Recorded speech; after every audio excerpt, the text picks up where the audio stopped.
Bien-aimés frères et sœurs en Jésus, la grâce, la paix et la miséricorde nous sont données de la part de Dieu le Père et de Jésus-Christ son Fils, notre Sauveur.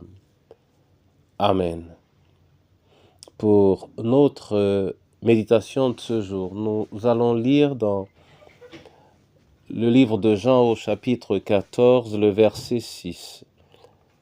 Mais avant la lecture, nous allons chanter « Je m'approche de toi », mais à partir de la deuxième strophe, « Fais silence à mon cœur ». Fais silence en mon cœur, fais silence en mon cœur, viens et me parle, viens et me parle, ô mon divin Sauveur. Viens et me parle, viens et me parle, ô mon divin Sauveur. Et la première, je m'approche de toi. Je m'approche de toi. Source de vie, mon Sauveur, bénis-moi. Source de vie, mon Sauveur, bénis-moi.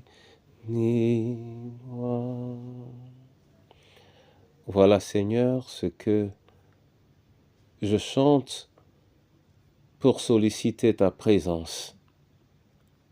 Viens par ta parole nous envahir davantage au nom du Père, du Fils et du Saint-Esprit. Amen.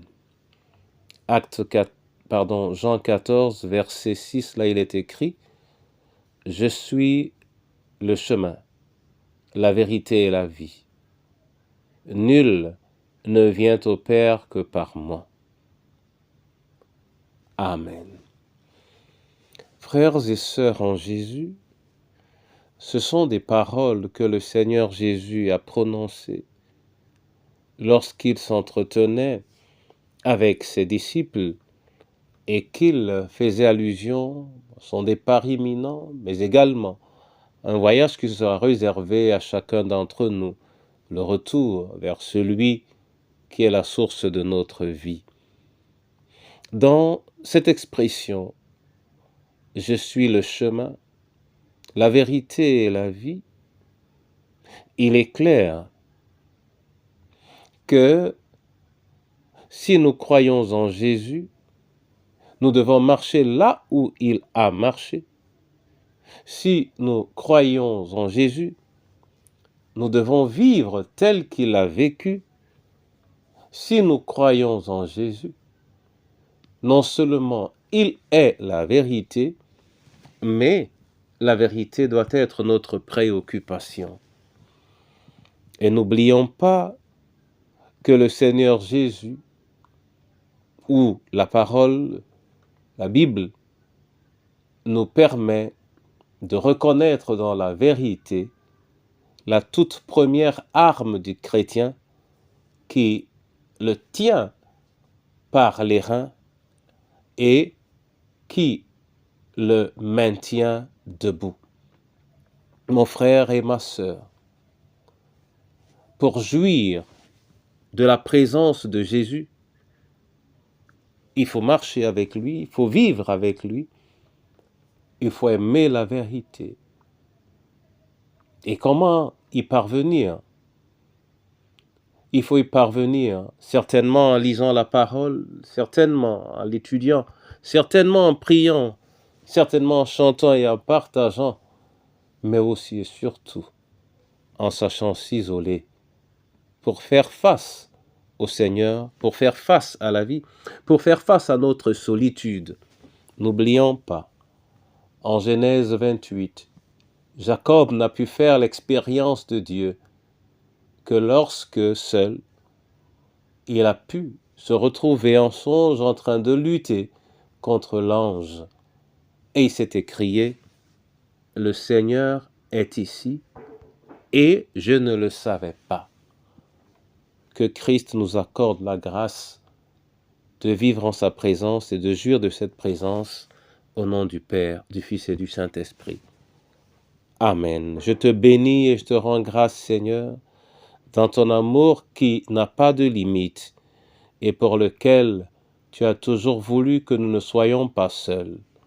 Merci pour le Saint-Esprit qui nous est accordé.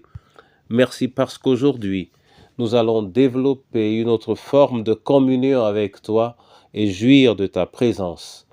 Oui, Seigneur, je le prie ainsi pour le prisonnier, je le prie pour le malade, je le prie également pour le veuf, la veuve et l'orphelin.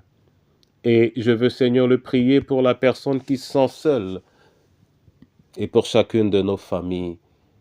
Oui, jouir de ta présence en famille, que nous puissions jouir de ta présence dans notre pays et que ton Église soit la manifestation de cette présence. Seigneur Jésus, sois présent.